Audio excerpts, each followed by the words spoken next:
Picture this for a moment. A dictator falls. Statues are pulled down, crowds fill the streets, cameras flash, and the world breathes a sigh of relief. From Washington to London to Canberra, there's a familiar feeling: we did it. But what happens after the cheering fades? When the flags are folded, the headlines move on, and a country wakes up the next morning without fear at the top, but also without a plan. That moment right there is where America's real strategy begins. Not the war, not the intervention, the rebuilding. For decades, the United States has positioned itself as a nation that doesn't just help remove dictators, but helps rebuild what comes after. At least, that's the promise. The idea sounds simple on paper. Remove an authoritarian ruler, help install democracy, stabilize the economy, and allow the country to stand on its own feet. In reality, it's one of the most complicated, emotional, and politically risky things a superpower can attempt. The first challenge is psychological, not military or economic. Dictatorships don't just control governments, they shape behavior. They teach people to stay quiet, to distrust institutions, to survive rather than participate. When a regime collapses, there's often an assumption that freedom will automatically fill the vacuum. It doesn't. What fills it instead is uncertainty, fear. Old rivalries that were frozen under force suddenly come back to life. America's rebuilding strategy usually starts with institutions: courts, police forces, civil administrations, structures that were either corrupt, brutal, or entirely loyal to the dictator. The theory is clear: if you can rebuild institutions, you can rebuild trust. But here's the tension. Do you tear everything down and start from scratch, or do you reform what already exists? Tear it down and you risk chaos. Keep it, and you risk preserving the very system that oppressed people in the first place. History shows America often tries to balance both, and that balance is where things get messy. Then there's the political blueprint. American policymakers tend to believe that elections are the heartbeat of legitimacy. Get people to vote, create a constitution, form a parliament, and democracy will take root. That belief comes from genuine faith in democratic systems, but it can also ignore local realities.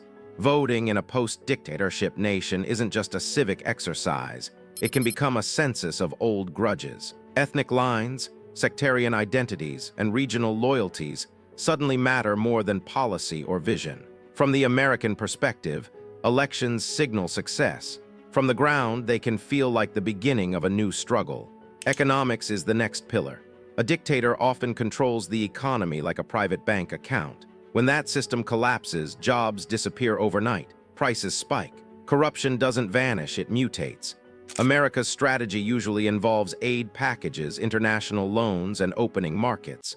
The message is clear: stability comes from growth. But rebuilding an economy isn't just about money flowing in, it's about who controls it. When foreign contractors and advisors dominate Reconstruction, locals can feel like spectators in their own recovery. And that resentment matters.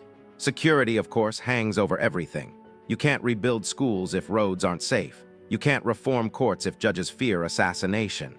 The U.S. often trains new security forces, hoping to create a neutral, professional shield for the new state. But training doesn't erase history. Former rebels, ex-regime soldiers, and militias all carry memories and weapons.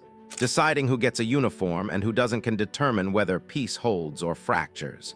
For American audiences, especially in the US, UK, and Australia, this part of the story is often invisible. What's visible are the costs, the timelines, the frustrations. Why is it taking so long? Why isn't it working faster? The uncomfortable truth is that rebuilding a nation after dictatorship isn't a project with quarterly results. It's generational. And America's political system doesn't think in generations, it thinks in election cycle. There's also a deeper question beneath all of this.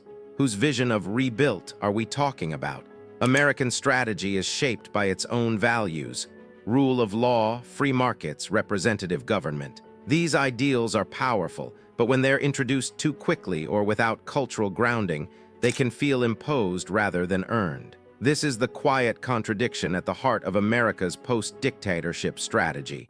It wants to help without controlling. It wants stability without domination.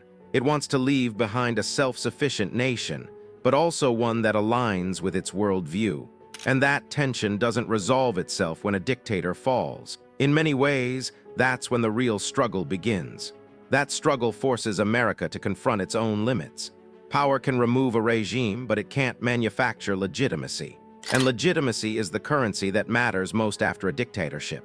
People who lived under fear don't automatically trust new leaders just because they're backed by Washington or welcomed by international summits. Trust grows slowly, through consistency, through local voices being heard, and through mistakes being acknowledged instead of buried. One lesson the U.S. has learned, often the hard way, is that rebuilding cannot be purely American-led. When Reconstruction feels foreign-owned, it feeds a dangerous narrative. That one strongman was simply replaced by distant decision-makers in suits. That's why recent strategies emphasize partnerships with local leaders, regional allies, and international institutions. The idea is shared responsibility, shared blame, and shared credit. But cooperation introduces friction. Allies disagree.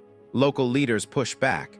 Compromises dilute original plans. From the outside, it can look like indecision. From the inside, it's survival. Another quiet shift has been moving away from the idea of total transformation. Earlier interventions carried a belief that entire political cultures could be reshaped quickly. Today, American planners are more cautious. The focus is less on creating a perfect democracy overnight and more on preventing collapse. Stability before idealism. Function before form. That might mean tolerating imperfect leaders, slow reforms, or power-sharing arrangements that don't fit clean democratic theory. Critics call this hypocrisy.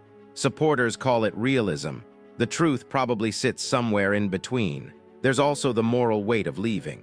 Staying too long risks dependency and resentment. Leaving too early risks civil war and reversal. Every exit decision is haunted by the same question. If things fall apart after we go, was the rebuilding ever real? American strategy now tries to define success more modestly, not a model nation, but a nation capable of managing its own conflicts without mass violence.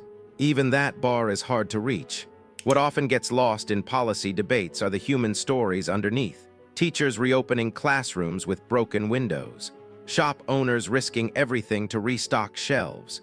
Young people voting for the first time, unsure whether it will matter.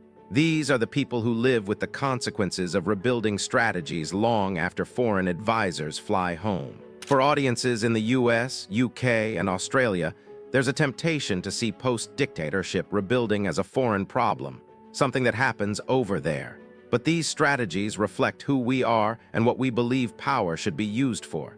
They shape global trust. They influence whether future generations see Western democracies as partners, meddlers, or something in between. America's strategy for rebuilding post-dictatorship nations is not a single playbook. It's a series of evolving judgments, shaped by past failures, partial successes, and uncomfortable trade-offs. It's the story of trying to export stability without exporting control. Of learning, sometimes painfully, that freedom is not a delivery package, but a process that must be owned locally to survive. The fall of a dictator is dramatic. The rebuilding of a nation is quiet, slow, and deeply human. And that's why it matters far more than the moment the statue comes down. If this kind of deep, honest breakdown helps you see global events differently, make sure to like the video, subscribe to the channel, and share it with someone who enjoys understanding the world beyond the headlines. Your support helps keep conversations like this going.